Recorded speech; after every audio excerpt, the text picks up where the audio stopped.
Hello and welcome back. I'm Elizabeth and this is Time Scholar, and I'm very happy to have you here yet again today. So in today's video, I'm going to be discussing something that is both a request and also something that I've been interested in for a very, very long time, which is the Battle of Hastings, also known as the Battle of 1066. And just for a bit of insight into how long I have been interested in this sort of specific historical topic, here is a photo of me. I think I was 8 or 9, maybe 10 at a push. It's pre-glasses Elizabeth. Actually at the site of the Battle of Hastings, which I dragged my dad to. So a lot of love there for my dad for letting me drag him about to different historical events and places from a very young age. But anyway, the Battle of Hastings, which took place in 1066, shocker, was between the invading Norman French army, led by William, the Duke of Normandy, who later went on to become William the Conqueror, spoiler, and the English army that was led by the Anglo-Saxon king, Harold Godwinson. And this battle changed the landscape of England, bringing forth a medieval era that was really known for its feudalism, new governments, and even Norman architecture, which really started to become almost commonplace in England at the time. And it really helped to change English society, language, and culture as well. So if this is something that sounds interesting to you, make sure to grab a cup of tea, coffee, or whatever beverage you prefer, and let's go. What was England like prior to the Battle of 1066? It's important to remember that in the 11th century, England was not inherently chaotic or weak either. Like, by the standards of the medieval era, it was actually really well governed. So the English crown actually had sort of access to really reliable taxation during this time, known as the Geld, also known as the Dangeld or the Herregeld, which was a major land tax that originated as payments to Viking invaders, the Dangeld, which then evolved into a regular army tax, the Herregeld, that helped to fund mercenaries. And this was levied from the sort of mid-10th to the mid-12th centuries, and really it was based on land ownership and actually became a fundamental part of royal financing. It offered a systematic way for kings to extract wealth, which really laid the groundwork for later taxes such as income tax, which we, still have today. And the crown was also helped by a really pretty functional legal system for its time, which, pre the Norman conquest, was made up of local lords and sheriffs, king's courts, community responsibility, trial by ordeal, which was something, and written laws alongside other sort of less prevalent features as well. And the way that the kingdom was divided into shires also allowed royal authority to reach far beyond the English capital as well. This all mattered because it gave reason as to why England was worth conquering. All of this stability did depend on one factor though, and that one factor really made it fragile, and this factor was the king, Edward the Confessor. So Edward ruled England from 1042, till January 1066 when he did pass away. He was a very religious, politically cautious, and also really heavily influenced by his period of exile that he actually spent in Normandy. But there was a problem when he died. He died childless. So he didn't leave an heir.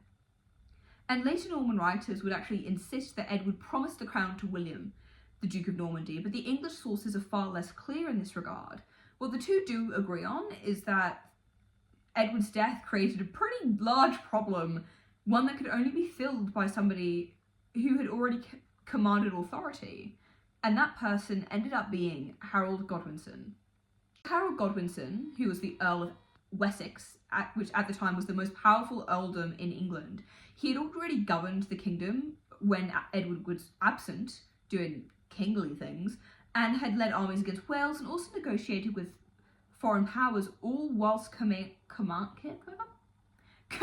the loyalty of much of the English aristocracy at this time as well. So Harold was known, and it wasn't like becoming king was going to open him to a bunch of things he'd never done before. It seemed like he was quite sort of with it when it came to running the country, for, lack of a better term.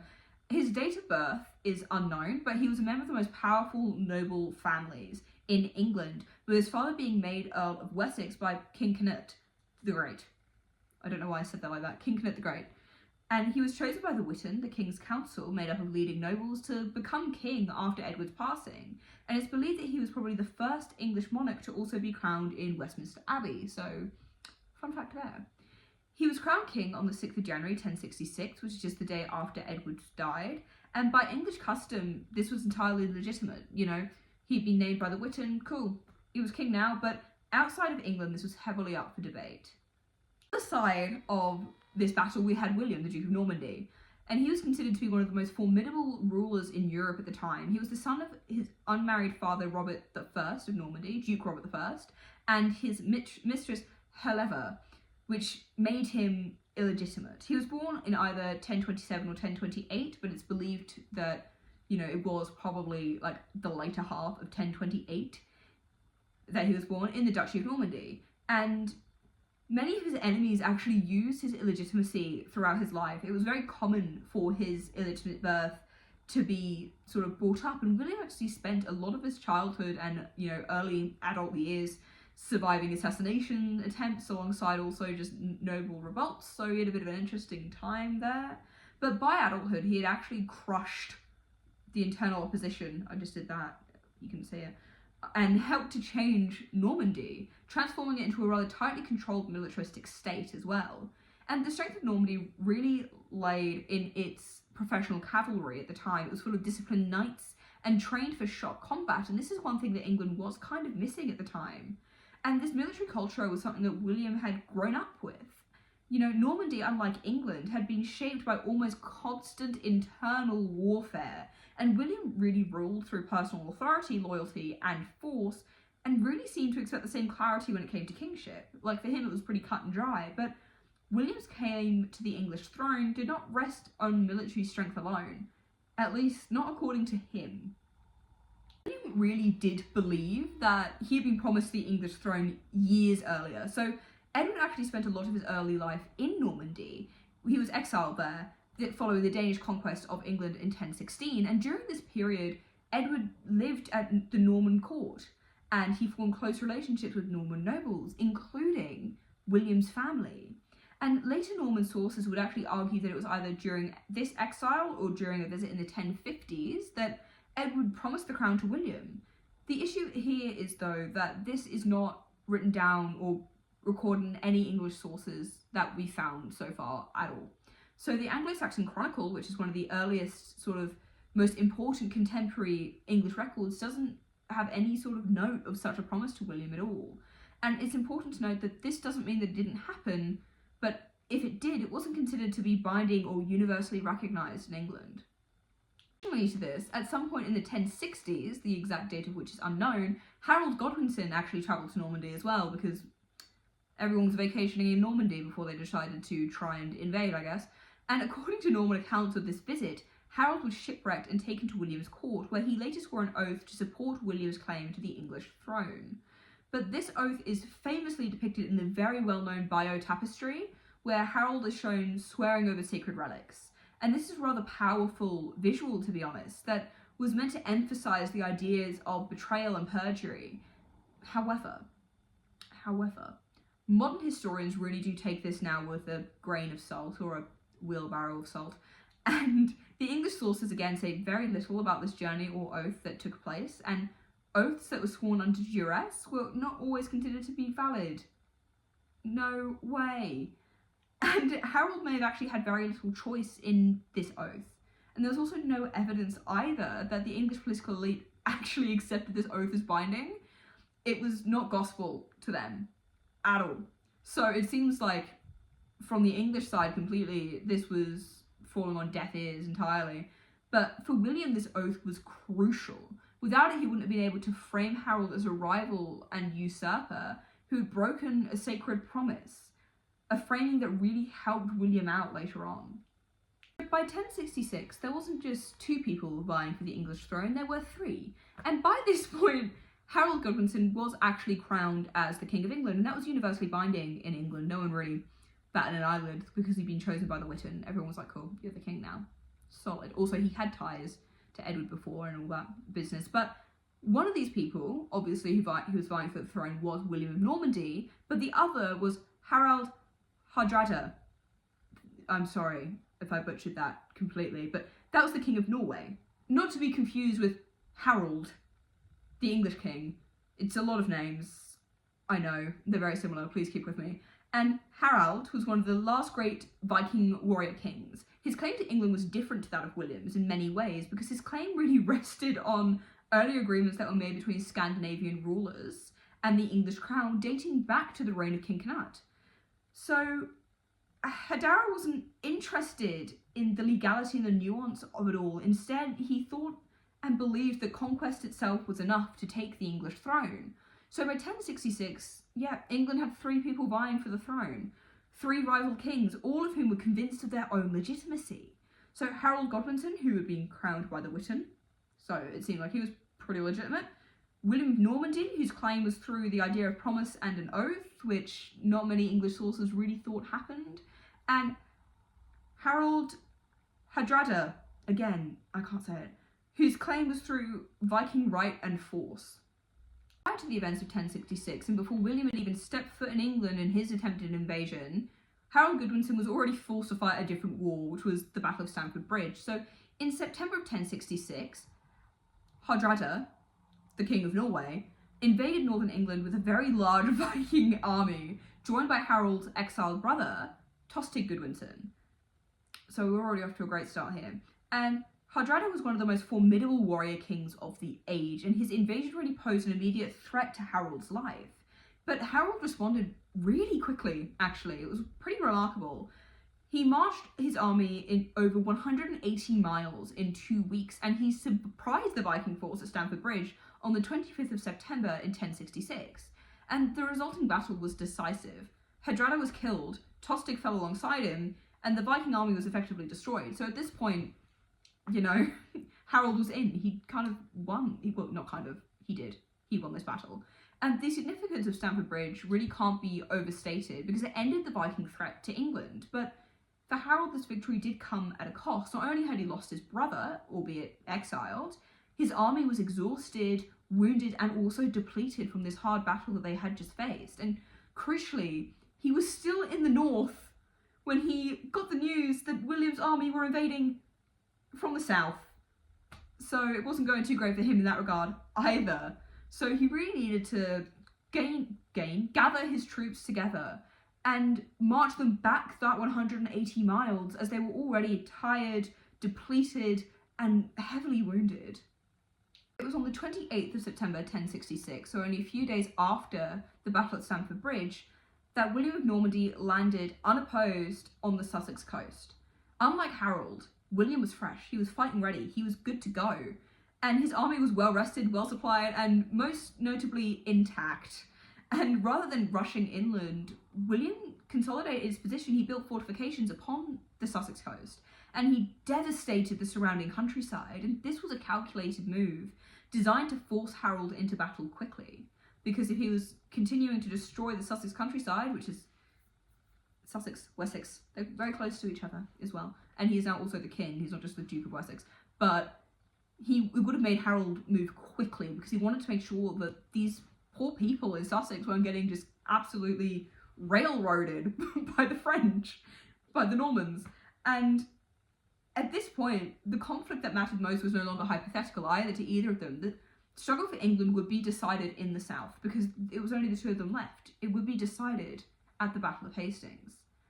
And Harold was now himself facing a brutal decision. He could delay his return, which would have given his army time to recover, but that meant risking losing political authority and allowing William to entrench himself and continue to destroy Sussex, or he could move immediately and confront the Norman invasion head on, but then his army had no time to rest and recuperate.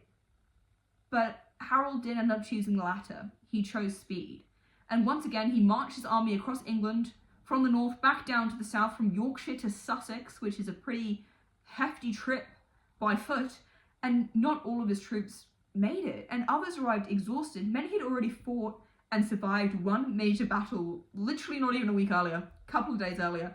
And this matters because the Battle of Hastings was not fought by a fresh English army meeting an invading force on equal terms at all. It was fought by an army that was already stretched to its limits from a very brutal battle days earlier, meeting up with the Norman army that was, fighting fresh. The evening of the 13th of October 1066, Harold had taken up a very defensive position actually at Senlac Hill, which blocked sort of the way into London there. It blocked the road completely. And his army formed a very dense shield wall, interlocking shields that were supported by heavy armed infantry, including elite housecarls wielding two-headed axes, which sounds terrifying to me. But William's army, by contrast, was structured incredibly differently. It combined archers, infantry, and a cavalry, and his army was really flexible. It was shaped by, continental warfare. It seemed like a far more professional force, really.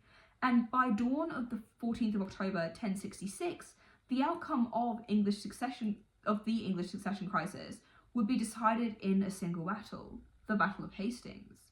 So, as the battle began, William attacked uphill, which was a serious disadvantage. The Norman archers opened the battle, but their arrows struggled against the English shield wall, which really just remind me of the phalanx formation from ancient Greece, and ancient history, if anyone knows what I'm talking about, very similar in my mind. And infantry assaults did follow, but then cavalry charges, and this was all repelled in the early stages, and at one point, panic actually did start to spread through the Norman ranks, as a rumour circulated that William himself had been killed. But William rode forward, and he lifted his helmet to show his men, like, I'm here, don't you worry, keep fighting, we've got this.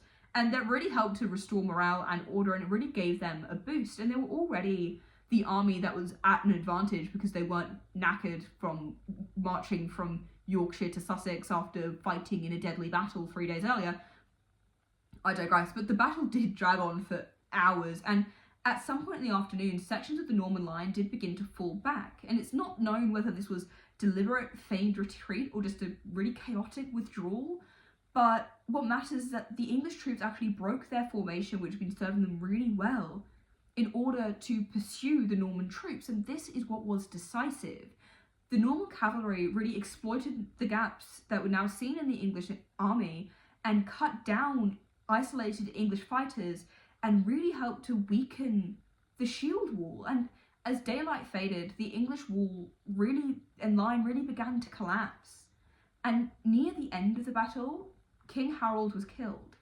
The Bayeux tapestry famously depicts a figure with an arrow in its eye, and that's long believed to represent Harold, but the other sort of more contemporary account suggests that he was cut down by Norman knights. Some claim that his body was so badly mutilated that it could only be identified further. But modern historians do all agree on one thing, and that's that we will never know for certain how Harold died. We know he died, but we don't know how. But once he fell, organised resistance collapsed, and the Battle of Hastings was over. And in the aftermath, the Battle of Hastings is really often spoken about as if William immediately became king, but the actual sort of historical rhetoric behind that is far messier. William had won this decisive battle, but he had not conquered England in a single day at all. After Hastings, William didn't even march straight to London. The city was large, wealthy, and potentially very hostile. The English elite hadn't accepted defeat yet, just because Harold had died. Instead, William moved really cautiously. He was consolidating his position along the south coast and establishing strongholds as he went. It was actually a very clever and intelligent way to go about this. And this slow and deliberate approach really allowed him to project power whilst also avoiding unnecessary risk. He didn't rush himself into a battle with the English elite or rush himself into London because he knew the king was dead, and he knew that he had time now to kind of consolidate his own power here. And meanwhile, the English resistance did really continue. Members of the Anglo-Saxon aristocracy attempted to regroup, and Edgar Atheling, a young royal with a blood claim to the throne, was very briefly proclaimed king by some nobles, but Edgar lacked the military support that he would need to go up against William, and without Harold Godwinson, there was not a single figure that was capable of uniting England against the Normans anymore. And William really exploited this division expertly. He advanced towards London indirectly, devastating the countryside in his wake in order to demonstrate the cost of resistance and avoiding direct confrontation. And this strategy, which was part intimidation but also part control, gradually forced English leaders to submit. They had no choice. It was clear now that William had conquered.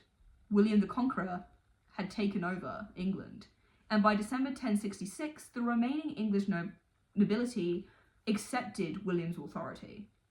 It was actually on Christmas Day of 1066 that William the Conqueror was named the King of England in Westminster Abbey, not even a year later than when Harold himself was coronated there, being the first monarch coronated in Westminster Abbey. You know, he was only coronated in January, and by the December, there was a new king in town. A Norman king was in town. And the ceremony itself actually really reflected the uneasy nature of William's new role as King of England. Well, while the English congregation really shouted their approval of the new king, Norman guards outside were misunderstanding the noise, and they really feared a riot, and they set fire to nearby buildings. Because that's what you do when you're scared of a riot happening, you set the place alight. Anyway, but it was an accidental but very symbolic moment if we really look back on it, because William was now a king. Yeah, he'd won, but England was not at peace yet, and it didn't seem like they would be for a while, because the reality of the Norman conquest meant that what followed Hastings was not just a change of ruler, but a transformation of English society. Over the following years, William really worked to replace sort of traditional and stereotypical Anglo-Saxon ruling elite with Norman lords. Land was confiscated and redistributed, castles were built across the country, and rebellion was met with overwhelming force. Most famously was the brutal suppression of the North, known as the Harrying of the North. And by the time of William's death in 1087, England's political and social landscape had been fundamentally altered by William's invasion and his coronation as king. French had become the language of the court and the administration. Norman legal practices had begun to shape and completely change governance. Stone castles dominated towns and countrysides, and even the English language itself was transformed. It started to absorb thousands of Norman French words. And this was not a temporary occupation, it was a permanent conquest. Why is it that many historians, including myself, consider the Battle of Hastings to be incredibly important and a really pivotal part of English history? And it doesn't matter because it was the largest and bloodiest battle of the medieval period, but it matters because of the consequences that came alongside it. With the Battle of Hastings was the end of Anglo-Saxon rule in England, and it also tied England irrevocably to continental Europe at this point as well. And it also worked to reshape English identity completely. You know, like all of those words I mentioned that the Normans brought over and got sort of taken into English, they're still in the English language today, and even in architecture and things like that, because Norman architecture became very, very popular after the Norman invasion. And the Stamford Bridge battle really ended the Viking era in England, but the Battle of Hastings ended something far larger, which was an independent sort of Anglo-Saxon kingdom that had developed over centuries. And the Battle of Hastings is really often remembered as a single dramatic moment that was the end of what the English knew as Anglo-Saxon rule, but, you know, with the idea of arrows in the air and cavalry, people on horseback, and a king falling at sunset with an arrow in his eye. But in reality, it was a culmination of years of political tension, personal ambition, and also a very fragile line of succession. It was decided not by bravery or tactics, but by exhaustion, timing, and circumstance. And Harold Godwinson didn't lose England because he was weak or an incompetent ruler. William of Normandy did not win it just because he was stronger either. The outcome of 1066 was really shaped by a chain of events that left with no easy choices and no perfect solutions, especially for bloody Harold, who had to walk his entire army back down from Yorkshire again. I'm actually going to put a little map here just to display how far that is by foot as well after you've just fought a 3-day battle. But the outcome of 1066, yeah, it was completely sorted by a chain of events. It was not one specific thing that led to William winning and Harold losing.